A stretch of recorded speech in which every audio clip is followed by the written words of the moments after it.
Welcome to The More Perfect Union, a podcast about the joy we get from American politics, or, as we like to call it, real debate without the hate. I'm Molly Malloy Cooper, and I'm your capitalist enthusiast. I'm Rebecca Kushmiter. I'm your liberal Democrat in Kensington, Maryland. And I'm Greg Matuzak. I'm also a liberal Democrat, but from Cincinnati, Ohio. I'm Cliff Dunn. I'm your Republican from Newport News, Virginia. And I'm DJ McGuire, your conservative Democrat from Suffolk, Virginia, and warning, I am sober tonight. Now, The More Perfect Union can also be heard on iTunes, on Facebook, and at our website, moreperfectunionpodcast.com. You can also find host bios and commentary posts there. And if you haven't done so already, check out some of our midweek More Perfect After Dark podcasts, where you can hear what we talk about once the official show is over. So, before we get into the meaty stuff of the week, we have just some small hors d'oeuvres to knock out of the way. Someone leaked Donald Trump's 2005 tax return, and surprise, he actually paid taxes on the income he earned that year.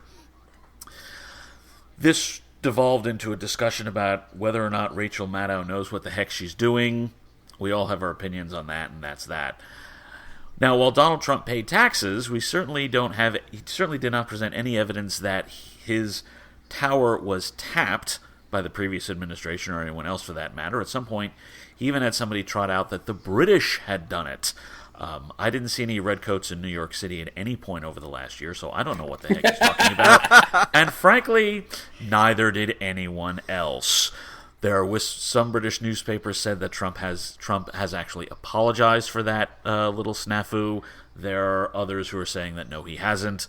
I'll leave that to you which one to believe.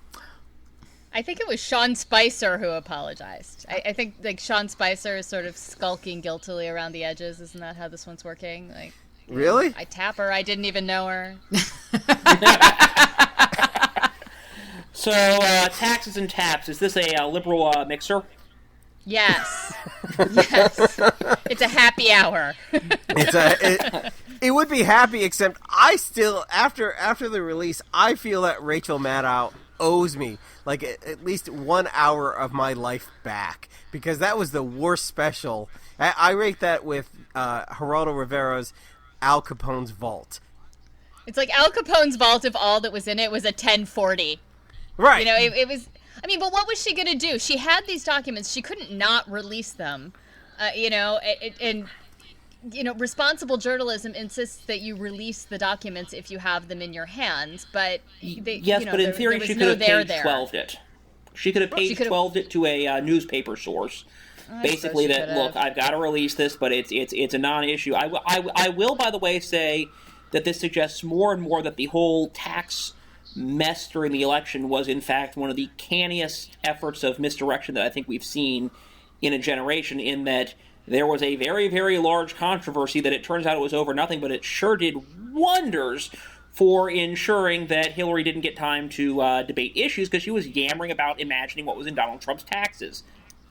Oh, we're still imagining what's in Donald Trump's taxes, because Lord knows what was in his taxes between 2006 and 2016. Well, we'll probably never know that unless he gets bored and leaks them like he did these. And it doesn't change the fact that when issues were discussed in the debates, particularly economic issues, Hillary Clinton didn't respond to them.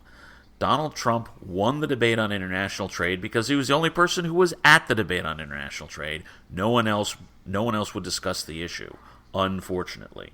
Now, we have some other rather larger things that did come about this week. The first one actually came on Monday, where the Congressional Budget Office basically said, if you want to just repeal all of the Patently Deficient and Unaffordably Careless Act, you may lose about 20 million people, but the American Unhealthy Careless Act disaster actually gets more people thrown off insurance, a whopping 24 million. 14 million of them by next year. It isn't even a phase in. There's no time to plan. Well, 14 million of them who are fleeing it because they don't want it, and in absence of the mandate, they would not have it. In fact, there's 5 million who are on Medicaid, who these CBO. This is not my numbers. This is CBO. There's 5 million who the CBO says are not even going to bother to sign up for free or nearly free Medicaid in absence of the mandate. Well, the first thing, there are a couple things behind this 24 million figure. One of them is that the CBO has been projecting a rather hefty bump in 2018 enrollees under the current system that may or may not be there. The CBO has been wrong before in terms of how many people get on this incumbent system. Right, and just so that you know, in 2013, they said they were going to have 26 million in the exchanges. They had 10. Yeah, so first off, on Monday, the Congressional Budget Office released their report on Ryan Care, or as I like to call it, the American Unhealthy and Careless Act. And keep in mind, I refer to Obamacare as the Patently Deficient and Unaffordably Careless Act, so I don't like either plan. But essentially... Tell us how you really feel, DJ, because we're unclear. Yeah, exactly.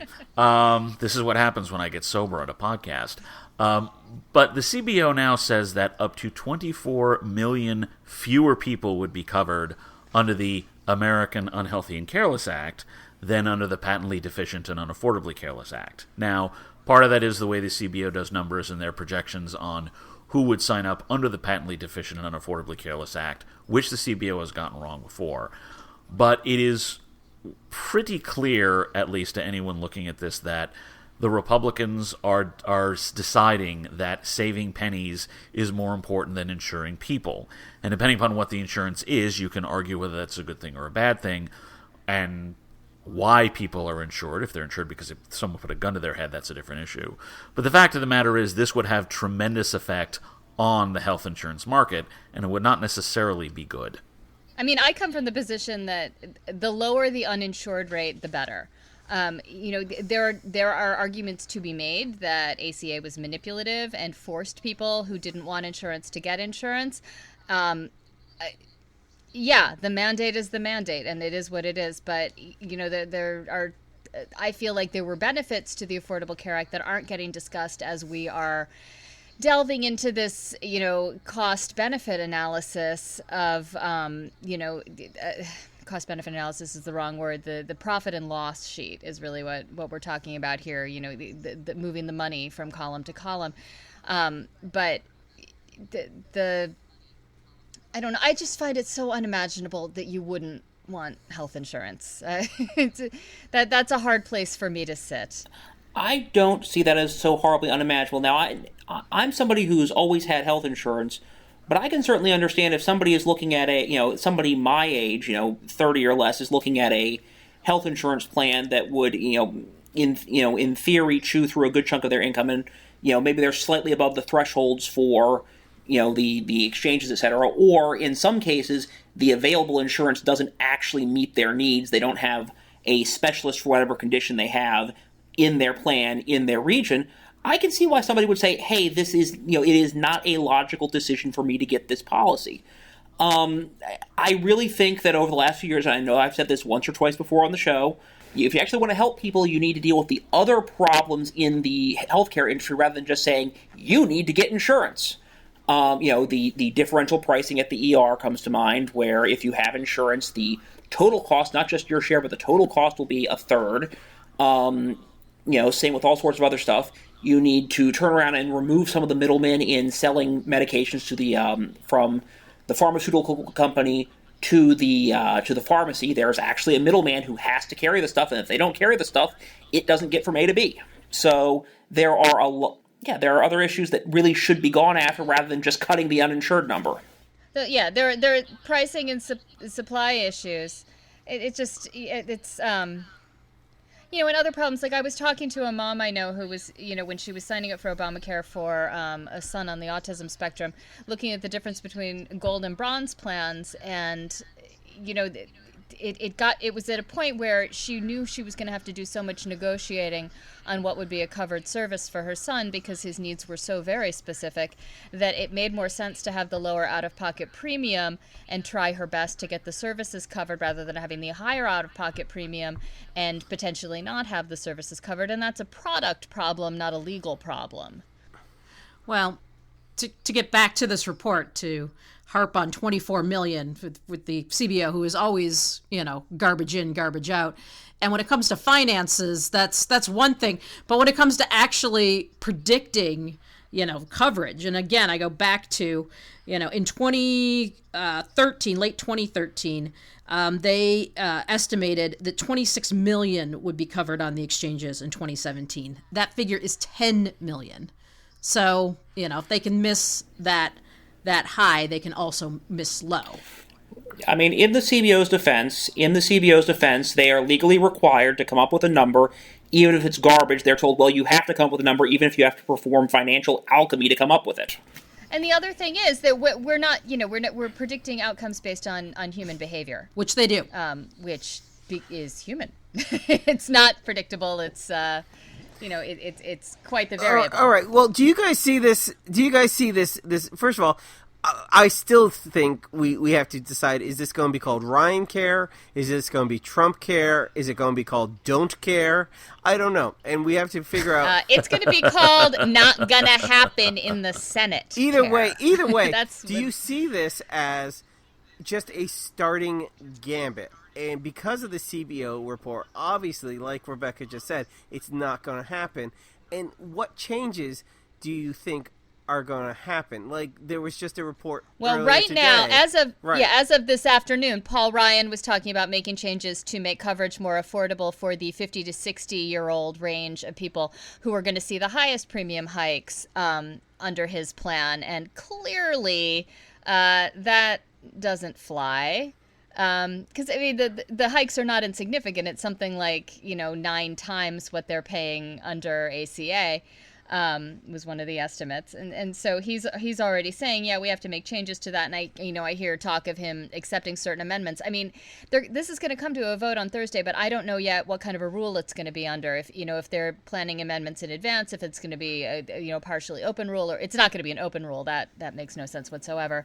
And it's not going to be a totally closed rule either, I suspect. No, it's not either. I think Paul Ryan is negotiating with the Freedom Caucus and other groups to figure out what amendments they're going to debate on the floor before they walk into this. He doesn't want any surprises. But that's how it's going to get out of the House. Yeah. And I think this whole thing underlines the deeper issue and the deeper problem, and Cliff talked about this a little bit, is that for far too long, particularly in Washington, people treat the health insurance market and the health care market as the same thing, and they are not the same thing. They are two separate markets with separate weaknesses and separate instances of market failure, et cetera, et cetera, et cetera. And treating one like the other, or treating one like both, means you miss a whole lot of stuff. In particular, pricing issues in healthcare, such as certificate of public need regimes and the nonsense that they do, such as the Center for Medicare and Medicaid Services handing over all their pricing power to the American Medical Association, which is the equivalent of looking at a house, falling in love with it, and deciding that the seller of that house is going to be your real estate agent. It's an utterly ridiculous thing to do from an economic power perspective. Not recognizing that one of the main things that health insurers do these days is actually use their market power to drive down the prices that are charged by providers, and then providers have their own sort of plus up to deal with that and things. There are a whole bunch of issues in dealing with health care prices that we don't pay as much attention to as we should because we focus so much on health insurance. We're missing the problems in the health care market because we're too overly focused on the health insurance market. Well, the problem is the health insurance market becomes the gatekeeper for the health care market. Frequently, without health insurance, you can't get to the care you want or need, or whether you can or not, like whether it is literally accessible or not. People become frightened to go to a doctor if they don't have insurance because they don't know what's going to happen when the bill comes due. And that is a problem, the lack of transparency in prices. Big problem. Yes. Yeah, but I mean, granted, I look at this more than some people, but I can do the math and to be fair, my health insurance plan is grandfathered. But the fact of the matter is that if I had taken all the money that was dumped into premiums over the last 5 years for me, that's probably somewhere around $15,000, give or take. If that money had gone in, if I could have put that into, I'll just say, a health savings account that rolled over going forward, I would probably be better off, doing that and then breaking my leg or something than I would be breaking my leg out of insurance, which is a bit embarrassing in its own way.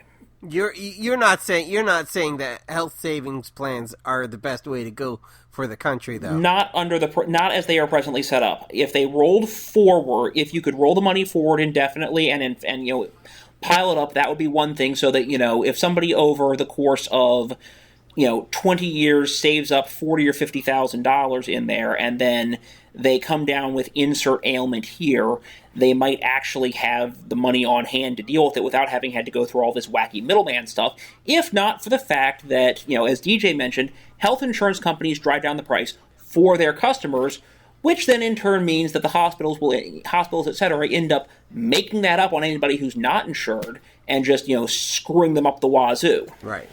Also true. I'll say. Okay, I can agree with that. So, besides that happening, and no one was happy about the only person who was happy about the CBO report was Paul Ryan, who thought it was quote unquote encouraging, and I'm taking that out of context, and that's not fair. I'm sure he was talking about the deficit reduction. I know. But did you hear the Paul Ryan quote about he's been dreaming about this since he was drinking out of a keg in college? I'm like, when I was in college, I was not dreaming about cutting Medicaid. He was not a cool guy in college. No, he was not. I wouldn't have gone out with him. He was a Delta Tau Delta at Miami, which they weren't cool guys. They were not. I've been talking about Social Security reform since I was in high school. And again, I probably wouldn't have gone out with you either, DJ. Just saying. Economics majors are a strange breed indeed. That we are, no doubt. See, I was a drama major. The guys in my major were gay. Anyway, so I didn't go out with them either, I guess. The other thing that happened this week was Trump rolled out his second immigration order, take two, and as was predicted, two judges put it on hold. One from Hawaii and one from Maryland. Yes, and I love it that it happened within 2 hours of enforcement of the rule. Right, I mean, the clock was on. It's like they waited till the curtain was about to come down. It was brilliant. Right.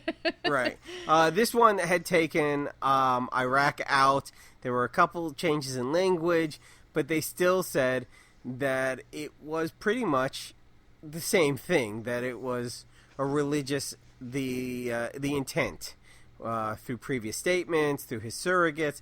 And I have to say, yeah, it's I do not have a law background, but from what I've been reading, and granted, yes, the New York Times, and yes, all my liberal trash, I have to agree. What do you guys think? Do you guys think that these radical judges were completely wrong?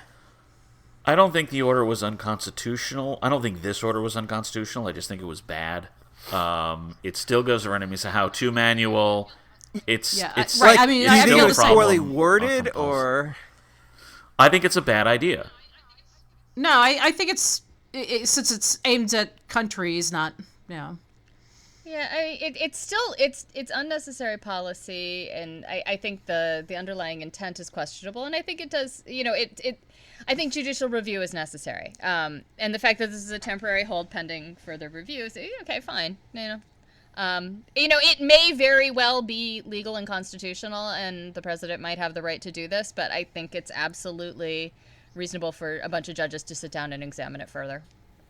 Well, and I do think that, as several of us have indicated, the question of good policy, bad policy, and constitutional policy, unconstitutional policy are two entirely different questions. Clearly the Supreme Court, for example, declared that Obamacare was constitutional policy. I think several of us are very strenuously disagreeing whether it is good policy or not. So, the idea of judges jumping in because they think it's bad policy to declare it unconstitutional, sometimes you got to scratch your head, and especially given that you had, 4 judges on the Ninth Circuit Court of Appeals turning around and saying, we're actually filing a dissent against this being struck down or suspended. Whether it goes further up the chain, and I think it probably could. It will definitely. But In the meantime, I prefer that was not the focus. That I do think there is a need to make sure that we are vetting, the proper way, whether we need a suspension, a temporary suspension, any kind of suspension while we do that. I am not, sold on, but, would rather the focus be on, just working on that and better being able to vet the people, such as people that want to come here on fiancé visas, not looking into what they're posting on their social media account, things like that we can, do better. Yeah, but I mean, the hold is so we don't end up with lawsuits after a final decision is made. You don't want to be acting on it and finding out that it was unconstitutional and having a class action, come against the government and cost a shit ton of money. That's all that's about. Speaking of costing a lot of money, the president dropped his budget on all of us. I know where this is going. The president dropped his budget on us this week. He essentially said, you know what? There are... budgets are heavy. They hurt. That was painful. Yeah, there was... not this one. This is the thinnest of budgets. Yeah, okay. We saw some proposed increases in defense spending, some proposed decreases in a lot of discretionary spending, and we saw that mandatory spending essentially wasn't touched at all because, of course, those involve the big entitlement programs that are the whole foundation for the new Republican Party, the party of big government for white people. But naturally, there were enough quibbles, and I'm being kind, about the discretionary stuff that was cut to set up a huge uproar in Washington, D.C., and we're only now getting to the point where saying, okay, are these things such as, for example, the National Endowment for the Arts, which I have opposed for 25 years, and I am stunned that so many people are willing to sit back and go, yes, we want Donald Trump putting a thumb on the scale as to what is art and what isn't. He's actually asking not to do that, people. Take that as a victory and move on. I will say, by the way, that your point about him not doing anything about entitlements, the fact that there was a $337 billion cut in, was it Medicare or Medicaid, I forget which, over the next 10 years proposed earlier in the week, kind of undercuts that point in my view. Well, no, that are you talking about the effect on Medicaid from the American Unhealthy and Careless Act? Yes. Okay, that was Medicaid, not Medicare, and Social Security and Medicare are the big government for white people foundations. Medicaid is obviously different. So anyway. Now, I just want to make a procedural note about president's budgets in general. They're priorities documents. They're wish lists. They don't hold a force of law. They are literally a proposal. It's what the executive of the government says after consulting with his agencies and the staff at his agencies. Like, this is what it would cost to run the government I want to run. My ideal government. And he hands it to Congress, and Congress goes, that's so cute, and throws it away. And then the House writes their own version, the Senate writes their own version, they come up with a compromise version, which they pass in resolution form. It is not a law, it is not then signed by the president. This is the president's really only stab at this process, is to submit this idealized document that serves more as a statement of purpose or a dream budget than anything that's going to be reflected in a final budget or in reality. And it's a political document as much as anything else. Now, it tells us something about Donald Trump's priorities, that he's very interested in increasing the military budget and very interested in decreasing literally everything else. So now we know what he likes and what he doesn't. But this isn't anything I would consider an imminent threat. Yeah, but we knew all this. He's been campaigning on this budget for I don't know. And when I say he's been campaigning, he still is campaigning with every. I mean, he is every rally. He was in Nashville campaigning the other night. Right. I mean, we. And boy, was he mad at those judges in Nashville. I know, but this is exactly what he talks about, and nothing is a surprise. He said, "I am going to increase defense. I am going to do this," and I am not shocked and or surprised at any of this. So I don't see why anyone else is. And he also, would you expect anything more from the author of The Art of the Deal than to author slash I'm it using and then scare come back? Quotes here. Right. Author Okay, like author. wiretaps. It's right. real. Right. to come back with this is my my first offer. So is he lowballing us on this? Is he? He's totally lowballing us.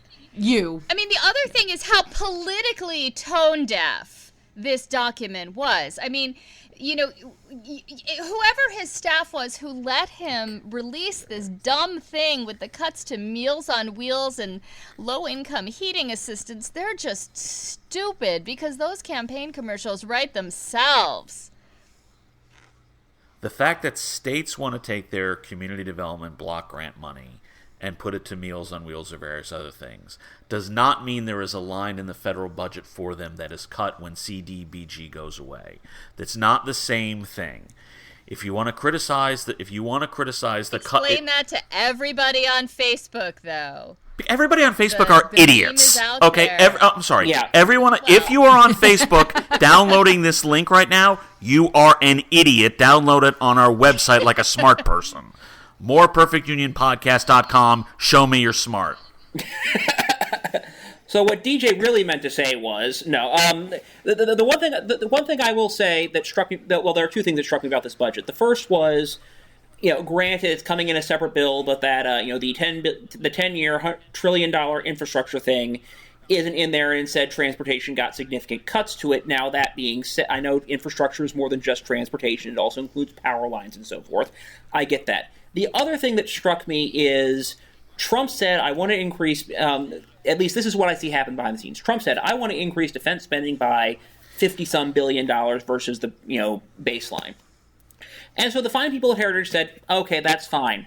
What do we have to throw together in cuts to get $50 billion out of this so we can do the happy dance of, we produced a neutral budget, yay! And that's how you got this. It's true, but it was poorly conceived from a PR perspective. The optics suck. Yeah, the thing that strikes me is I can understand why you want to cut X. I kind of wonder why in this first shot 50-odd page document you would highlight the cut to Meals on Wheels. Because you are a rank amateur politician. Hang on, first of all, they didn't. That came up in a press conference where Mulvaney was talking, the OMB director Mulvaney, and I read the transcript from the press conference because as soon as it blew up all over social media, I thought, okay, I need to look at this some more. Somebody asked him about the fact that states use the CDBG money that was being cut, and they use some of it for Meals on Wheels and other stuff, and he was saying, look, if states want to do that, that's fine. But I cannot justify telling the taxpayer we are going to take money from you and hire a bunch of people to send it right back to your state legislators to do whatever the heck they want with it. It is an inefficient way of doing things, and I happen to think that he's right. The total amount of Meals on Wheels money that is at risk from the community development block grants is something like $250,000. That's a rounding error in most state governments, let alone the federal government. If states care that much about this sort of thing, they can easily make up that kind of money. The question is, does it make sense for the federal government to take money from taxpayer A and hire a bunch of people to send it back to the state legislature when the state legislature can just do that themselves? And believe me, state legislators love to spend money. It's something they can easily do themselves. That was what Mulvaney was trying to get across, and everyone and his critics have essentially focused on what states are using that money for and claiming that he's cutting them, when in fact he has no control over what states do with that money, and that's half the reason he doesn't want to throw it at them anymore. Well, but that's the risk you take. That's perception is politics, and they took a risk on this, and it backfired on them. I'm not so sure. I think there is, some people want, fiscal response. They want no sacred cows. They want everything, looked at line by line, and that there's been too much government bloat, and unless you start, taking a scalpel to these line items, that, it's just going to be more of the same, and we're going to be $30 trillion in debt. I have yet to see a single and we've seen a lot of this. I have yet to see a single president who lost re-election because of what was in his first budget proposal to Congress. I mean, usually if we had divided government, which we don't, the opposition party would gladly say, "Hey, let's all vote on the president's budget," and folks in the president's party go running to the hills. Newt Gingrich loved to do that whenever Bill Clinton put up a budget. He'd say, "Oh yeah, sure, we'll put it up for a vote," and no Democrat was willing to vote for it. Everybody understands the way the game is played, and at the end, it's not going to be about what did Trump propose, but about what did Congress enact and what did he sign, and that's going to have its own weaknesses and issues politically. But I don't think the president hurt himself as much as we like to think he hurt himself with some of this stuff, because there's already now pushback from conservatives and from Republicans. He lost the news cycle. He lost a news cycle. Okay, he's lost news cycles before. That's not going to faze him.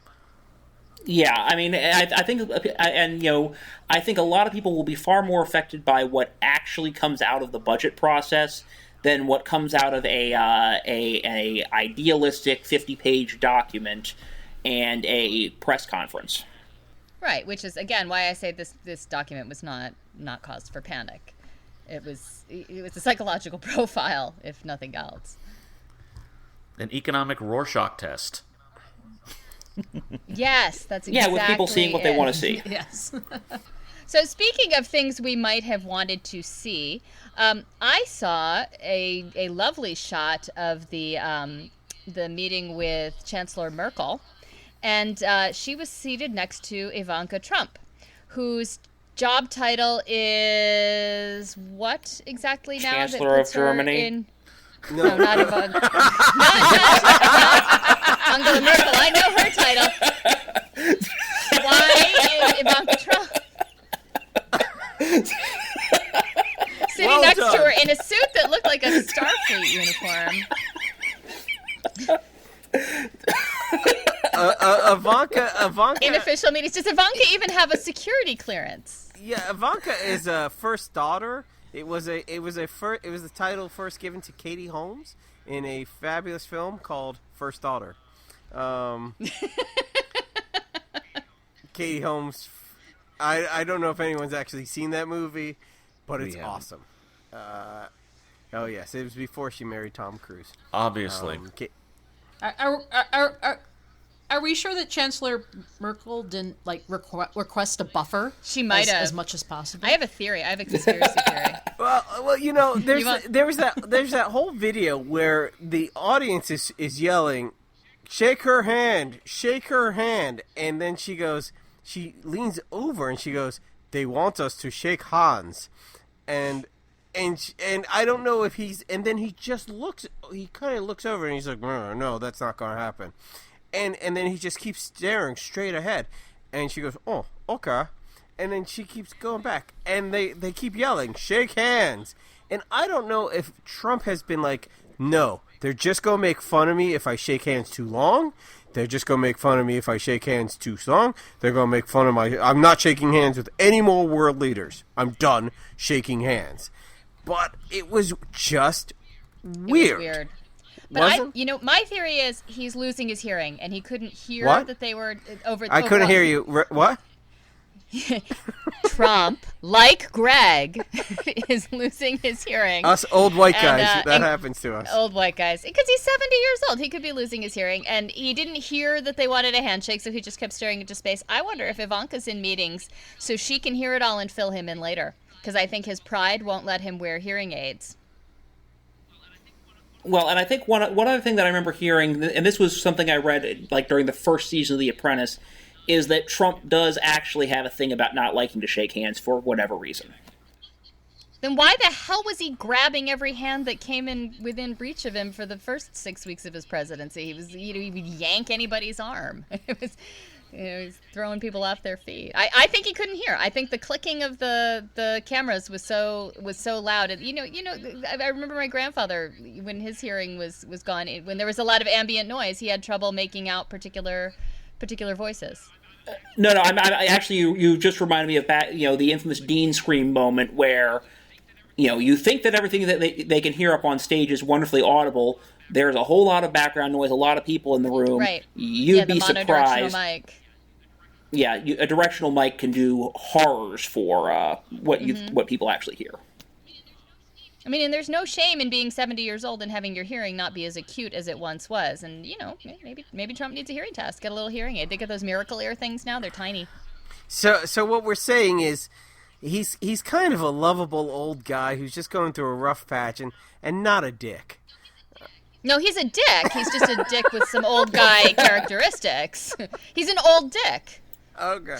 Oh God, that sounds terrible. Like it would smell like cool. bed day. I don't mean to. I mean that's. I would note that I've been just doing a quick check of recent opinion polling in the German federal general election, which is taking place in 6 months, and if I have my math right, Angela Merkel would actually be out of a job in 6 months if these numbers hold up.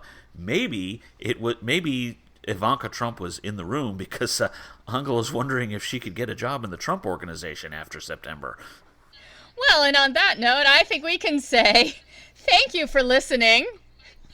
And please follow us on Twitter at MPU Podcast and on Facebook at facebook.com/More Perfect Union Podcast, and share our link on your Facebook timeline.